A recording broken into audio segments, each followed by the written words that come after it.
Hello everyone, this is Madhu Pandey again. और आज हम लोग स्टार्ट करने वाले होंगे एसिड बेसिस एंड सॉल्ट्स।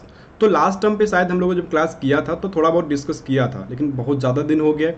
एक काम करते हैं, हम लोग स्टार्टिंग से फिर से इसको करते हैं, ठीक है? कि एसिड क्या होते हैं, बेस क्या होती हैं और सॉल्ट क्या होते हैं। तो सारी चीज़ों पे हम लोग फिर से डिस्कस करने वाले होंगे। आज से आपको फिर से क्लासेस रेगुलर मिलनी शुरू हो जाएंगी, ठीक है? आज से अक्षय सर भी, नीतीश सर भी, और मेरी पूरी कोशिश होगी कि हम लोग आपको डेली 1 से 2 वीडियोस आपको डेली से आपको मिलता रहे। प्रैक्टिस सेशन यानी प्रैक्टिस आपके जो डीपीपी होते हैं वो भी मिलते रहें। सारी चीज़ें आपको फिर से स्टार्ट हो रही है पायनियर पे, यानी पायनियर हमारा फिर से चल तो रहा था, बेसिकली थोड़ा चीज़ें स्लो हो गई थी कि कोरोना के चक्कर में सर को भी हो गया था, मेरे भी प्रॉब्लम थी। तो हम लोग अब सही हो चुके हैं और आपके लिए अब फिर से चीज़ें स्टार्ट कर रहे हैं आज से, ठीक है? चलो सो स्टार्ट करते हैं क्लास 10th का। बेसिकली बेटा ये चैप्टर ना बहुत इंपॉर्टेंट है, मैंने पहले भी आपसे डिस्कस किया था कि देखो एसिड बेसिस एंड सॉल्ट्स तो एक ऐसा चैप्टर है ना जो कि यार आपको पढ़ना ही पढ़ना पड़ेगा डिटेल में। तो क्लास 10th का तो पढ़ना लेकिन आगे चल के आपको बेटा पढ़ना पड़ेगा, क्योंकि ना इसमें क्वेश्चंस बहुत इंपॉर्टेंट होते हैं, राइट? कि ऐसे कि यही चैप्टर आगे आपका बेटा जाके बनता है टाइट्रेशन, सॉल्ट एनालिसिस बनता है 11th में। तो थोड़ी सी वो भी चीज़ें हम लोग सीख लेंगे तो कोई दिक्कत नहीं है, ठीक है? हम लोग वो भी सीख लेंगे। पीएच कैसे निकालते हैं या मिक्सचर ऑफ पीएच कैसे निकालते हैं, दो एसिड को हम लोगों ने मिला दिया उसका पीएच कितना आएगा। तो वो सारी चीज़ें हम लोग इस चैप्टर में करने वाले होंगे और थोड़ा सा अच्छा सीख लेंगे तो आगे जाके आपका हेल्प करने वाला होगा, ठीक है? ग्रेट। मैंने टॉपिक में डिस्कस किया था कि हम लोग पूरा चैप्टर में करने क्या वाले हैं। तो पहला है भैया इंट्रोडक्शन करेंगे चैप्टर का, हम लोग क्या क्या यहाँ पे पढ़ने वाले होंगे, ठीक है? तो भैया पहला चीज़ ये है कि सर हम लोग इंट्रोडक्शन करेंगे, एसिड क्या होते हैं, बेस क्या होते हैं और सॉल्ट क्या होते हैं। फिर भैया उनकी प्रॉपर्टी डिस्कस करेंगे, एसिड का प्रॉपर्टी क्या होती है यानी फिजिकल एंड केमिकल प्रॉपर्टी क्या होती है। फिर हम लोग पढ़ेंगे इंडिकेटर, यानी कि इंडिकेटर्स लाइक ऐसे कि इंडिकेटर मतलब बेटा ये होता है कि किसी भी एक ऐसा सब्सटेंस जो पहचाने कि कौन सा सब्सटेंस एसिड है कौन सा सब्सटेंस बेस है। उसी में एक बेटा आता है यूनिवर्सल इंडिकेटर जिसको लोग पीएच बोलते हैं, पीएच कैलकुलेट करेंगे। Then calculation of pH value निकालते कैसे हैं हम लोग वो डिस्कस करने वाले होंगे। उसी में क्योंकि लॉग हमें डिस्कस करना है इस चैप्टर में, लॉग क्योंकि ये पीएच का फॉर्मूला ही होता है कि माइनस लॉग एच प्लस होता है, minus log concentration H plus होता है। तो हमें लॉग भी पढ़ना ही पड़ेगा एंड एंटी लॉग भी निकालना पड़ेगा, क्योंकि अगर आपको पीएच दे दिया गया एच प्लस का कंसंट्रेशन पूछेगा तब आपको एंटी लॉग भी निकालना पड़ेगा, हम लोग वो भी डिस्कस करेंगे। सॉल्ट एंड देयर टाइप तो मतलब वो भी डिस्कस करेंगे, एसिड बेस कंबाइन करते हैं सॉल्ट बनाते हैं या बेसिकली और भी चीज़ें होती हैं सॉल्ट, हम लोग उसको भी डिस्कस करेंगे। प्रिपरेशन कैसे करेंगे और उनकी प्रॉपर्टीज़ कौन सी होगी, कौन से सॉल्युबल होंगे कौन से इनसॉल्युबल होंगे, कौन से कलर होंगे कौन से आपके कलर लेस होते हैं, तो वो सारी चीज़ें हम लोग इस चैप्टर में कवर करने वाले होंगे, राइट? तो कोई दिक्कत है नहीं, हम लोग आराम से इस चैप्टर को स्टार्ट करते हैं। फिर से मैंने एक बार कराया था लेकिन लोग फिर से रिवाइज करना स्टार्ट कर रहे हैं, ठीक है? जिससे आप चीज़ों को देख लो यार फिर से। कुछ लोग नए होंगे तो उन्होंने कवर नहीं किया होगा, तो ये फर्स्ट पार्ट मान के चलो, मैं फर्स्ट पार्ट के नाम से इसको पब्लिश कर रहा हूँ, ठीक है? चलते हैं भैया। देखो acid bases and salt, chapter का नाम है एसिड बेसिस एंड सॉल्ट है। तो बेसिकली ये बात है कि सर चैप्टर का नाम एसिड बेसिस एंड सॉल्ट है, हाँ सिंपल सा ये हो गया। तो भैया उनकी प्रॉपर्टी के अकॉर्डिंग पे ना उनको हम लोग डिवाइड करेंगे, सिंपल सी बात है। लाइक कि आप लोग जानते हो कि एटम्स कंबाइन करते हैं, ठीक है? सारे छोटे छोटे एटम्स थे, ठीक है बेटा? एटम्स कंबाइन करते हैं, क्या बनाते हैं? मॉलिक्यूल बनाते हैं या बेटा कंपाउंड बनाते हैं बेसिकली। तो कंपाउंड कंबाइन बेटा क्या होगा, कंपाउंड हो गए। अब कंपाउंड को हम लोग 3 पार्ट में डिवाइड करते हैं बेटा, ये आपका हो गया कंपाउंड। तो कंपाउंड को हम लोग 3 पार्ट में डिवाइड करते हैं। अब ये कोई क्लासिफिकेशन बेसिकली नहीं है, क्योंकि कंपाउंड तो आपके ऑर्गेनिक कंपाउंड इनऑर्गेनिक कंपाउंड होते हैं, बट इनके बेसिस पे हम लोग डिवाइड करेंगे। तो बेटा कंपाउंड में खासकर ये आयोनिक कंपाउंड ही है, तो 3 पार्ट में डिवाइड करते हैं, एसिड्स में, बेसिस में एंड सॉल्ट्स में। 3 पार्ट में हम लोग इसको डिवाइड करते हैं, एसिड बेसिस एंड सॉल्ट में डिवाइड करते हैं। 3 पार्ट बेटा आपका होता है। तो कंपाउंड को हम लोग उनकी प्रॉपर्टी के बेसिस पे 3 पार्ट में डिवाइड करते हैं, एक होता है एसिड, एक होता है बेस और बेटा एक क्या होता है आपका सॉल्ट। 3 टाइप के आपके कंपाउंड होते हैं, इन्हीं तीनों के बारे में हमें इस चैप्टर में पढ़ना है। तो इसकी प्रॉपर्टी अलग, ये क्या होता है, कैसे डिफाइन करेंगे, इसकी प्रॉपर्टी क्या होगी, फिजिकल प्रॉपर्टी कैसी होगी, केमिकल प्रॉपर्टी कैसे होगी, इनका रिएक्शन कैसे होगा, वाटर में डिजोल्व करने पे क्या होने वाला होगा, मेटल्स के साथ रिएक्शन क्या होगा। तो सारी चीज़ें हम लोग डिस्कस करने वाले होंगे। देन हम लोग डिस्कस करेंगे बेसिस पे कि बेस का प्रॉपर्टी, यानी जैसे हम लोग एसिड को डिस्कस किया बेस को डिस्कस करेंगे। फिर हम लोग सॉल्ट डिस्कस करेंगे और सॉल्ट की बहुत सारी चीज़ें, क्योंकि वही सॉल्ट एनालिसिस स्टार्ट होता है आपका 11th में, इसलिए चैप्टर को बढ़िया करना है, ठीक है? अच्छे से कवर करना है, राइट? मैं एक बार चेक कर लेता हूँ कि चीज़ें ठीक है। ओके ठीक है, चलो ग्रेट। तो 3 पार्ट में हमने डिवाइड कर लिया। मेरा पहला डिस्कशन, हाँ सर हुआ कैसे कि हम लोग सर इसको क्लासीफाई कैसे कर रहे हैं। भाई हुआ क्या कि अब मान लो बेटा एसिड के बारे में, बेस के बारे में, सॉल्ट के बारे में लोगों को पढ़ना हुआ। तो लोगों को पढ़ना हुआ यार, उस टाइम पे जब ये डिस्कवरी हो रही थी, आज से कम 200-300 साल पहले, तो चीज़ें इतना ज़्यादा एडवांस नहीं था कि यार हम लोग किसी के बारे में इतना अच्छे से पढ़ लेंगे, उस पर एक्सपेरिमेंट कर लेंगे। तो लोगों ने ना क्या किया यार, लोगों ने एसिड को या बेस को या सॉल्ट को कैसे किया क्लासीफाई, उन्होंने कहा कि इसका टेस्ट कर लेते हैं। अभी खतरनाक काम था, लेकिन बहुत खतरनाक काम है कि हम लोग किसी को टेस्ट करके उसकी प्रॉपर्टी डिफाइन करेंगे। भैया कुछ ऐसा टेस्ट कर लिया कि हम बता ही नहीं पाए, यानी कि वो कुछ पॉइजन था, तो प्रॉब्लम हो सकता है। तो ये कोई क्लासिफिकेशन नहीं हुआ, जस्ट एक प्रॉपर्टी है। तो acid can be identified by there सोर टेस्ट। बेटा ये कैसे होते हैं, सॉर इन टेस्ट बेटा होते हैं, एंड सॉपी टच होते हैं, एंड बिटर इन टेस्ट होते हैं। तो इनका टेस्ट अलग हो गया, इनका टेस्ट अलग हो गया। बेटा कैसे होता है, बिटर इन टेस्ट होते हैं। लेकिन टेस्ट के बेसिस पे बताना आई थिंक गलत होगा। फिर बेटा सॉल्ट क्या होते हैं, सर उन्होंने बोला कि अगर एसिड और बेस, यानी एसिड का टेस्ट अलग हो गया, एसिड की प्रॉपर्टी अलग हुई, बेस की अलग हुई, अगर हम लोग इनको कंबाइन कर देते हैं, दोनों को मिलाते हैं, combination of acid and bases is called as salt. इसका बनाएंगे सॉल्ट बनाएंगे, सिंपल सी बात है, ये हुआ राइट, सिंपल सी बात है। But all acids and bases are not tested और taste as some of them harm the body. यानी बेटा कि अब मैंने बोला ना कि इसकी कोई क्लासिफिकेशन नहीं है भैया। अब मान लो कि ये आपको कोई सब्सटेंस दिया गया, बोला गया कि ये सब्सटेंस आप बताओ कि एसिड है कि बेस है, तो आप कहोगे यार सर तो एक ही तो क्लासिफिकेशन है एक टाइप का, कि हम लोग उस सब्सटेंस को इनहेल कर लेते हैं, यानी कि हम लोग उस सब्सटेंस को इनटेक कर लेते हैं। तो जैसे करेंगे मे बी वो एसिड बेस फॉल्ट में से कोई ना हो, या कुछ एसिड ऐसे होते जो पॉइजनस होते हैं हमारी बॉडी के, लाइक मिथेनोइक एसिड हो गया, तो भैया हमारे लिए तो प्रॉब्लम हो जाएगी। ठीक है, तो वो एक प्रॉब्लम है हमारे पास। कुछ इस तरीके से हम लोग किसी चीज़ को पढ़ नहीं सकते। तो ये कहीं ना कहीं एक गलत टाइप का क्लासिफिकेशन आता है। तो बेटा फर्स्ट टाइम पे आपके जो साइंटिस्ट आते हैं वो आते हैं लेवासियर। ठीक है, लेवासियर बेटा आते हैं, लेवासियर द फादर ऑफ केमिस्ट्री। ठीक है, ये आपके पापा हैं केमिस्ट्री के। उन्हीं के एक साथ रहते थे David. Right the term acids, इन्होंने एसिड के बारे में पढ़ना स्टार्ट किया बेसिस के और सॉल्ट के बेसिस पे। और उन्होंने एक चीज़ फाइंड किया, उन्होंने बोला कि all the hydrogen compulsory have hydrogen, sorry all the acids compulsory have hydrogen.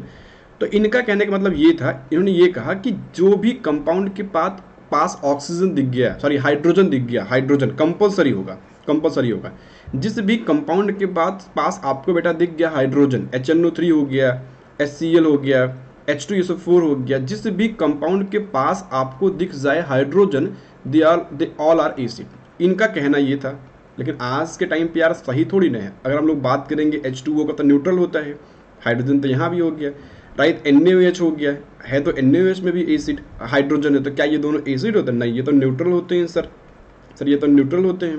और फिर नीचे बेटा क्या होता है, एल्कली यानी बेस होता है भैया, एल्कली बेटा यानी कि बेस होता है। तो कोई ज़रूरी नहीं है कि ये स्टेटमेंट या यही स्टेटमेंट्स आपका सही हो, बट पढ़ना पड़ता है क्योंकि इन्होंने स्टार्टिंग में भैया बोला था। कुछ तो सही हो गया ना, कुछ तो सही हो गया, तो बेटा इसलिए क्या होगा आपका, ये हो जाएगा, राइट।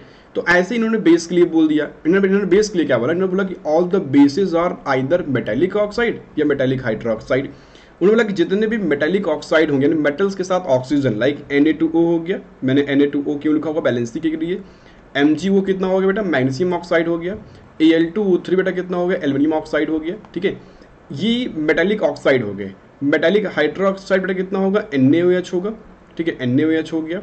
MgOH का होल ट्वाइस हो गया। ठीक है, MgOH का होल ट्वाइस हो गया, एंड AlOH का होल थ्राइस हो गया। These are metallic hydroxide and metallic oxide. तो इनका कहना ये था, इनका सिंपल से बेटा कहना ये था कि जो भी मेटेलिक ऑक्साइड होंगे या मेटेलिक हाइड्रोक्साइड होंगे, वो कैसे होंगे, बेसिकली आपके बेसिक इन नेचर होंगे। क्या हो रहा है मेरे भाई, कैसे होंगे, बेसिक इन नेचर होंगे, basically they are basic in nature. बस सिंपल सा ये हो गया। और ठीक है, डिस्कस करें, ये अमोनियम लिखा हुआ है, अमोनियम हाइड्रोक्साइड, NaOH लिखा हुआ है, NH4OH लिखा हुआ है। यहाँ पर बेटा लिखा हुआ सोडियम हाइड्रोक्साइड, ये है कॉपर ऑक्साइड, यानी कि कॉपर का ऑक्साइड ले लो। मतलब metallic oxides are basic in nature. लेकिन आज के टाइम पे ये सही नहीं है, लाइक ZnO हो गया। ZnO कैसा बेटा होता है, एम्फोटेरिक होता है। एम्फोटेरिक तो ये भी दोनों हैं, हम लोग डिस्कस करेंगे आगे कि एम्फोटेरिक क्या होते हैं। अभी छोड़ो, नहीं तो प्रॉब्लम आ जाएगी। तो फर्स्ट टाइम एसिड के बारे में अब देखा, लेवासियर का खात्मा करना जरूरी था, क्योंकि लेवासियर जो बोल रहे हैं वो हमेशा सही नहीं है। हाइड्रोजन तो NaOH में भी है, तो क्या वो एसिड हो गया था? ठीक है, HNO3 में भी तो ऑक्सीजन है, तो क्या आपका वो ऑक्साइड बेस हो गया था? तो प्रॉब्लम है लेवासियर में। तो एसिड को हम लोग किस तरीके से पढ़ने वाले होंगे बेटा, एसिड जो बना हुआ है ना, एसिड बना हुआ terms comes from Latin word acidus से। बेटा हम लोग जानते हैं कि जो केमिस्ट्री की मैक्सिमम जो लैंग्वेज है वो लिया गया है लैटिन से, यानी लैटिन भी एक लैंग्वेज, जैसे कि आपका हिंदी एक लैंग्वेज है वैसे ही वहाँ पे उस सब्सटेंस को, उस चीज़ को एसिड बोला जाता है, एसिडस, यानी जो भी चीज़ें स्वाद में खट्टी होती हैं, सारे टेस्ट होते हैं, वो कैसे होते हैं, वो आपके होते हैं एसिडस होते हैं, उनको एसिडस बोलते हैं। वहाँ पे हम लोग खट्टा बोलते हैं, वो लोग एसिडस बोलते हैं। तो उसी से डिराइव हुआ, क्या हुआ, एसिड डिराइव हुआ वहीं से, क्योंकि वो लोग नाम रखे हैं, हम लोग बेटा हम लोग नाम नहीं रखा है, हम लोग नाम रखते तो कुछ रख लेते, खट्टा पदार्थ रख लेते, लेकिन वहाँ पे उन्होंने एसिड बोला उसको, तो एसिडस से क्या हुआ, एसिड हुआ। In fact short taste of some foods is due to acid they contain, यानी हम लोग जो कुछ फूड्स खाते हैं उनका जो एक पर्टिकुलर टेस्ट होता है वो एसिड की वजह से ही होता है, क्योंकि मैक्सिमम सब्सटेंसेज में, ऑर्गेनिक सब्सटेंसेज में एसिड होते हैं। ठीक है, आते हैं नेक्स्ट लाइन पे। तो अब आपको मैं दिखाने वाला हूँ कि नेचुरली अकरिंग एसिड्स कहाँ कहाँ पे क्या क्या चीज़ें होती हैं, तो आपको इसको याद करना पड़ेगा। मैं आपको दिखा रहा हूँ, आप एक बार चार्ट में देख सकते हो, इसको आप लिख भी सकते हो। भैया ये होगा आपका एसिडिक एसिड, कहाँ होता है सर, इसका बेटा सोर्स होता है विनेगर, विनेगर बेटा इसका सही सोर्स होता है। बेटा नेक्स्ट हो गया सिट्रिक एसिड, ये होता है भैया सिट्रस फ्रूट में, जितने भी आपके ऑरेंज हो गए, लेमन्स हो गए, जितने आपके सिट्रस फ्रूट हो गए, उसमें क्या होता है, सिट्रिक एसिड होता है। बेटा थर्ड है ब्यूटेरिक एसिड, आप जानते हो नाम से ही कन्फर्म है, कहाँ होता है, बटर में होता है, रैंसिड बटर में। फोर्थ है हाइड्रोक्लोरिक एसिड, ये आप जानते हो हमारे गैस्ट्रिक जूस में होता है, बट बेटा ये बेसिकली अर्थ क्रस्ट में भी होता है, दोनों जगह होता है। फॉर्मिक बेटा एसिड कहाँ पाया जाता है, फॉर्मिक एसिड पाया जाता है स्टिंग ऑफ हनी बी, वहाँ पाया जाता है। लैक्टिक एसिड बेटा पाया जाता है मिल्क में पाया जाता है, ठीक है, मैसोर मिल्क में पाया जाता है। Malic acid is present in Apple में, एप्पल बेटा पाया जाता है। ऑलिक एसिड नाम से ही कन्फर्म है, ऑलिव ऑयल्स होते हैं उसमें होता है। ऑक्जेलिक एसिड आप लोग पहले जानते होंगे, टमाटोज वगैरह पाया जाता है। स्टेरिक एसिड फैट में पाया जाता है। एंटार्ट्रिक एसिड पाया जाता है ग्रेप्स में, ठीक है, ग्रेप्स में, एप्पल्स में एंड इसमें पाया जाता है। तो काफ़ी इंपॉर्टेंट है ये एक नेचुरली अकरिंग एसिड। तो एंटी के लिए ये इंपॉर्टेंट है, खासकर जानते रहना कि जो मैंने लिखा हुआ है अभी अभी अभी अभी, ये खासकर एंटी के लिए काफ़ी इंपॉर्टेंट है।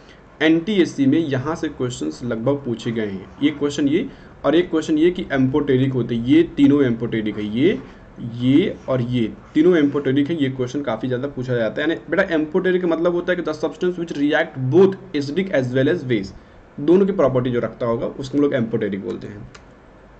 ठीक है, ये हो गया। तो यार फर्स्ट टाइम ना जो साइंटिस्ट आते हैं एसिड को सही सही अच्छे से डिफाइन करने के लिए, वो आते हैं आर्हेनियस। एक्चुअली सही तो ये भी नहीं है, लेकिन फर्स्ट टाइम जो सही सही आदमी आता है इसको करेक्ट करने के लिए, वो आता है आर्हेनियस।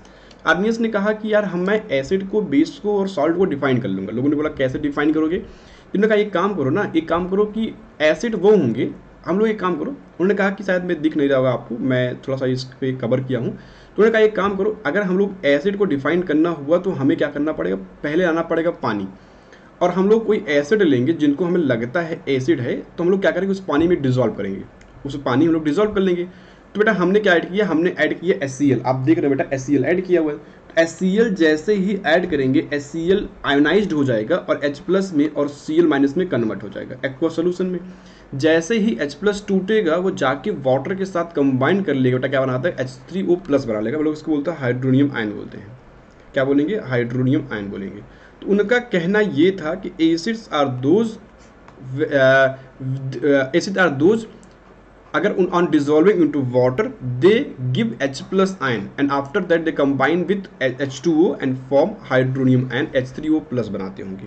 तो वही बेटा हम लोगों ने यहाँ पे लिखा होगा कि acids are defined as compound which contain one or more hydrogen atoms and when dissolve in water produce hydronium ion. अब बेसिकली देखो, देते तो एसिड H+ ही है, देते तो H+ ही है, बस होता क्या है कि वो वाटर के साथ कंबाइन कर लेते हैं, क्योंकि इनकी होती है, इनके साथ कंबाइन कर लेंगे और बनाएंगे क्या, बनाएंगे हाइड्रोनियम आयन बनाते हैं। इसको बेटा तुम लोग लिख लेना, इसका नाम हाइड्रोनियम आयन होता है, ये होता है, ठीक है, कुछ इस तरीके से होता है। तो ये चीज़ें हैं। तो एक काम करते हम लोग इतना कवर करते हैं, इसके सेकंड पार्ट में मैं फिर से स्टार्ट करूंगा कि इस पे कौन कौन सी प्रॉपर्टी हो सकती है। लेक्चर थोड़े छोटे छोटे होंगे जिसको हम लोग अच्छे से कवर करने वाले होंगे, ठीक है। तो सेकंड पार्ट में लोग डिस्कस करेंगे कौन कौन सा एसिड कैसे कैसे टूटेगा और उससे कौन कौन सी चीज़ें कंबाइन करने वाली होगी, ठीक है। तो इसके एक्सेप्शन भी हैं, यानी क्योंकि बेटा ये आपका आरएनएस सही नहीं था, गलत हो गया इसके टाइम पे, तो हम लोग इसके आगे बेस डिस्कस करेंगे और इनकी प्रॉपर्टीज़ को अच्छे से डिस्कस करने वाले होंगे नेक्स्ट क्लास में, ठीक है। चलो इतना करते हैं, बाय बाय, सी या बाय बाय।